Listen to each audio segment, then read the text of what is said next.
Y tras el fuerte terremoto que azotó a México este martes, la labor ahora se centra en buscar a las personas que están atrapadas bajo los escombros. Más de 40 edificios quedaron totalmente destruidos. Muchos se desplomaron en solo segundos. Queremos analizar este tema.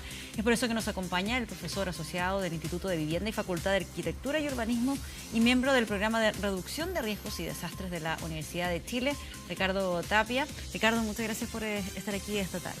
Muy bien. Comentaba yo, lo que vimos en imágenes bastante impresionantes de estos edificios que se desplomaban en un par de segundos. Son cerca de 40 los que quedaron en esas condiciones. ¿Se puede atribuir esto simplemente a las características del movimiento telúrico o directamente estamos hablando aquí de problemas en la norma de construcción? Mira, de acuerdo a las informaciones que llegan, yo creo que es una mezcla de varios factores. Es una mezcla, ¿eh? Y lo vamos a ver quizás más adelante cuando se haga un análisis pormenorizado de esos factores. Pero así inmediatamente con la experiencia que tenemos acá en Chile sobre este tipo de fenómenos, sí, sin duda gran parte de lo que ha ocurrido responde a la dinámica de lo que está debajo de la Tierra, ¿cierto? Pero también de lo que está sobre la Tierra. Y sobre la Tierra es todo lo que construimos artificialmente los seres humanos. Pero lo que construimos sobre la Tierra parte debajo de la Tierra. O sea, por ejemplo, qué profundidad tiene que tener un cimiento de una estructura, ¿cierto? Eso depende de lo que sepamos de lo que ocurre debajo de la Tierra. Entonces, como ya se ha comentado en general, y aquí en Chile no es la excepción, siempre estamos aprendiendo en estos fenómenos que tienen que ver con nuestra Tierra de la experiencia pasada, ¿ah? Es como cuando los tsunamis decimos la ola puede llegar hasta tal altura, es porque en el último tsunami sabíamos que la ola sí llegó, pero eso no es garantía de que la próxima ola sea de la misma profundidad, porque tiene que ver con en fin, un montón de factores. Bueno, lo mismo ocurre con la Tierra. Entonces, los países que estamos afectos a este tipo de fenómenos, vamos modificando y actualizando las normas según los fenómenos nos vayan atacando. Entonces, México tiene su propia normativa, nosotros tenemos nuestra propia normativa. También los países aprendemos de otros. Por ejemplo, nosotros aprendemos mucho de la norma norteamericana y también aprendemos mucho de la norma japonesa.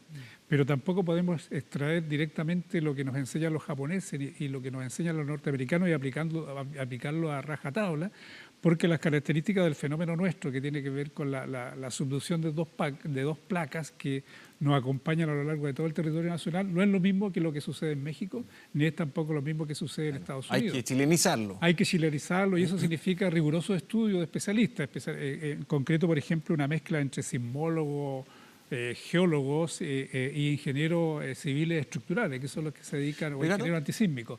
Entonces, en el caso de México, que el último terremoto devastador que fue en el año 85 y lamentablemente con la misma fecha de este terremoto, seguramente a los mexicanos les enseñó cierto aprendizaje y así lo hicieron en la norma sísmica, pero eso lo empezaron a hacer seguramente 3 o 4 años después que ocurrió el fenómeno.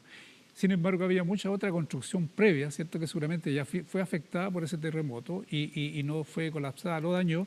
Y seguramente eso ya ahora con esto termina de derrumbarse, uno. Y lo otro es que seguramente muchos edificios que estaban con normas antiguas, ¿cierto? Y este sismo exigió más a la estructura y esa estructura lo más probable es que por eso colapsaron. Ahora, despejando todas esas múltiples factores que usted decía al principio, probablemente muchas de las 40 o 45 estructuras que colapsaron, que se cayeron los edificios, eran construcciones antes de la última normativa del 85. Lo más probable. O sea, antisísmicas en términos generales o con un nivel de normativa muy poco exigente. Exacto, ¿verdad? Seguramente también antisísmica, pero acorde con las normas que habían del 85 hacia atrás. Claro. Ahora, hay otro factor que no sé si usted tiene algunos antecedentes o comentarnos su evaluación. Es la característica de la Ciudad de México en particular. ¿Cuánto tiene que ver esto de esta gran ciudad que culturalmente se escogió sobre un lago? Mucho antes de la llegada de los españoles, en el año 1300 más o menos, se comienza a construir un gran asentamiento. Cuando llegan los españoles esto ya tenía volumen de ciudad, se transformó en una de las ciudades más grandes de América y finalmente se fue llenando, resecando, poniéndole unos tremendos tabiques, columnas, pero parece que es un terreno que está generando problemas antes del terremoto. O sea, se está hundiendo año a año 5 o 10 centímetros la Ciudad de Así México. es. Bueno, efectivamente todo lo que usted dice es así. O sea, Ciudad de México está fundada sobre una laguna, como dice la canción, porque esa era la forma de ciudad que tenían los mayas. Incluso la catedral principal de Ciudad de México, que se viene inclinando hace rato, o sea, la catedral, se han invertido muchos recursos en lograr que se mantenga encima, digamos, bien estable, porque la catedral de México está sobre una de las principales pirámides aztecas. Y si entramos hoy día a la Catedral de Ciudad de México, nos vamos a encontrar que en el centro hay un tremendo péndulo que está midiendo cómo se mueve y cuánto se mueve la oscilación y la deformación de la catedral, porque efectivamente los suelos de la Ciudad de México son muy malos desde el punto de vista estructural. Es decir, esa es otra causa fundamental del daño que ha producido lamentablemente este terremoto. ¿Son malos y eso en qué se traduce? Por ejemplo, en que el movimiento genera un impacto mayor. Lo que pasa es que los sismos tienen distintas ondas de cómo se transmite el sismo y ciertas ondas a veces coinciden con la oscilación del suelo. Es decir, el suelo, si el suelo es muy rocoso, lo más probable es que la oscilación de la onda sísmica se atenúe o disminuye, ¿ya?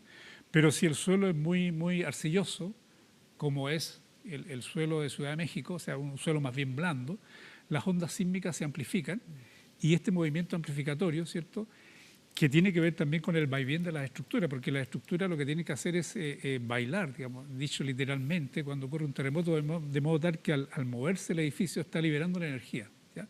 Pero si bien el edificio está calculado para que se mueva de cierta manera, para que disipe la energía sísmica, ocurre que las ondas sísmicas en un suelo blando, cuando coinciden con las ondas sísmicas del edificio, como fue lo que ocurrió para el terremoto del 85, este movimiento se duplica, ¿cierto? Y por lo tanto el edificio no está calculado, no está preparado para una onda sísmica que se amplifica, entonces en un momento colapsa, ¿cierto? Entonces Ciudad de México tiene un grave problema, o sea, no se resuelve con lo de ahora, o sea, seguramente ahora se van a mejorar las normas nuevamente, pero Ciudad de México lamentablemente va a seguir arrastrando esto por mucho tiempo, hasta que los mexicanos, lamentablemente, a costa de mucha inversión, porque fundar en un suelo más blando tiene mayor gasto, ¿cierto?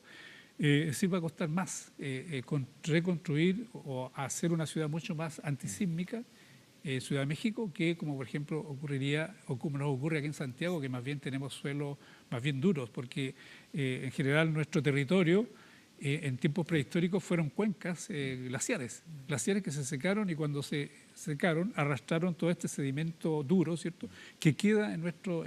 Pero el último terremoto, que como usted bien decía, va escribiendo nuevas pistas y nos demostró que, por ejemplo, acá en Santiago el comportamiento de los suelos es muy distinto. Por ejemplo, en 2010 hubo zonas que prácticamente las casas quedaron impecables, sin grandes problemas, que son las zonas más cercanas al cordón cordillerano, más rocoso, pero las zonas, por ejemplo, de Colina, Lampa, incluso zonas de Maipú, que están sobre lugares que eran ciénagas, que eran más bien pantanos, tuvieron un grado de destrucción mayor. Claro, el caso típico en Santiago fue el área de Ciudad Empresarial. Por ejemplo, eso era laguna. Está sobre una zona totalmente arcillosa, antes eso era un humedal, ¿ya? Que se fue secando y a la larga. Entonces, en el resto de Huechuraba, que tiene también zonas duras, no pasó nada, pero en la zona de Ciudad Empresarial sí.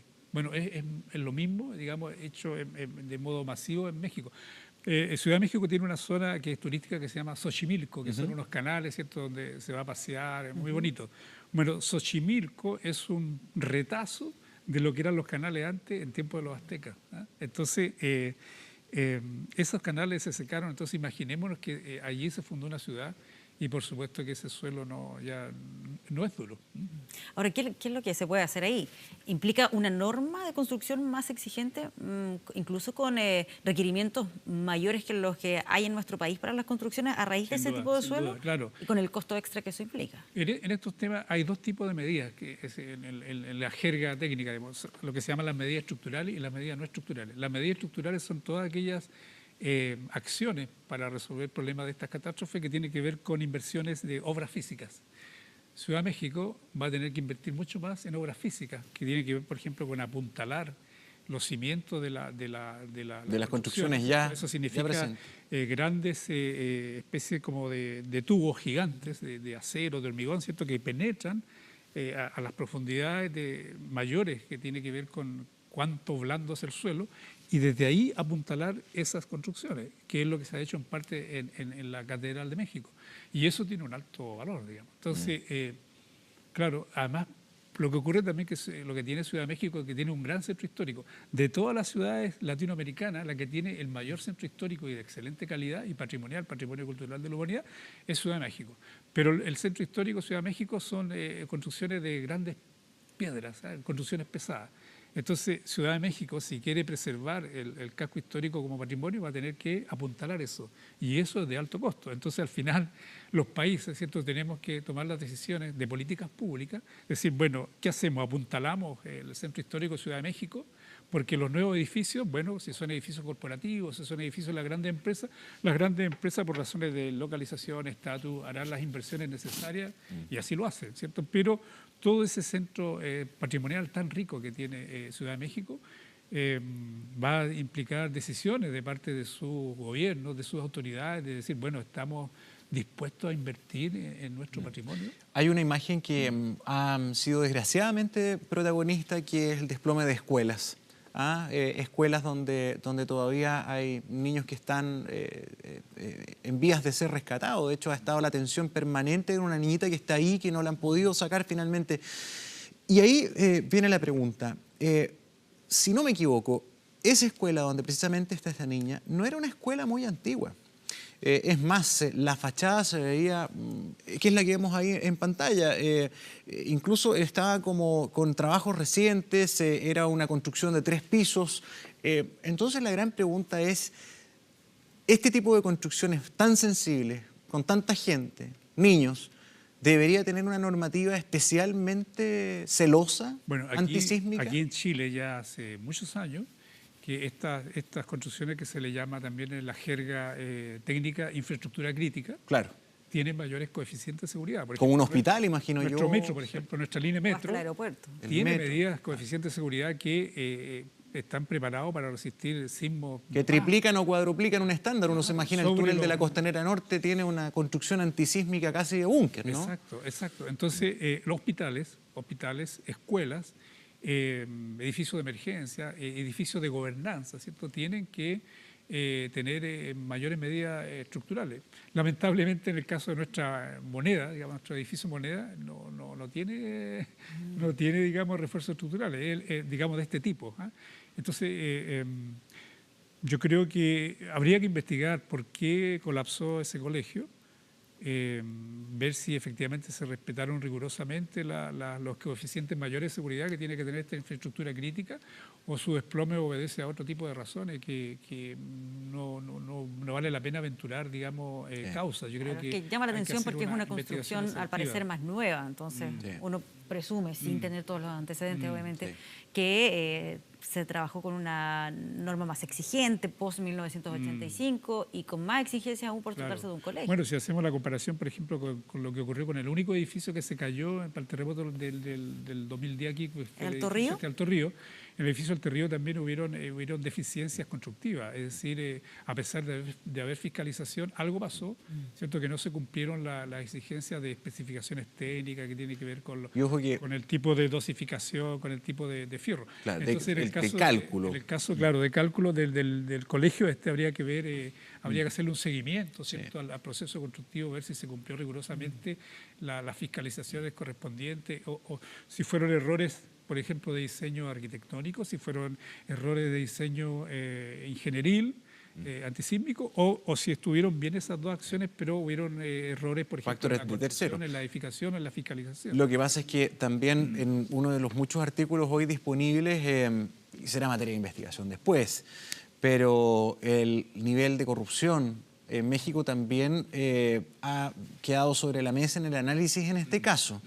Hay muchos especialistas que, analizando de manera preliminar la situación, desconfían de que se hicieran construcciones no respetando el estándar y los marcos legales para sacar de ahí muchos fondos. Cada obra de infraestructura es también una fuente llamativa de robo, ¿no? Son muchos los recursos que transitan, digamos, en estas grandes infraestructuras. Es decir, a lo mejor, no sé, no sabemos, pero el colegio puede ser parte de otras inversiones, etcétera, etcétera.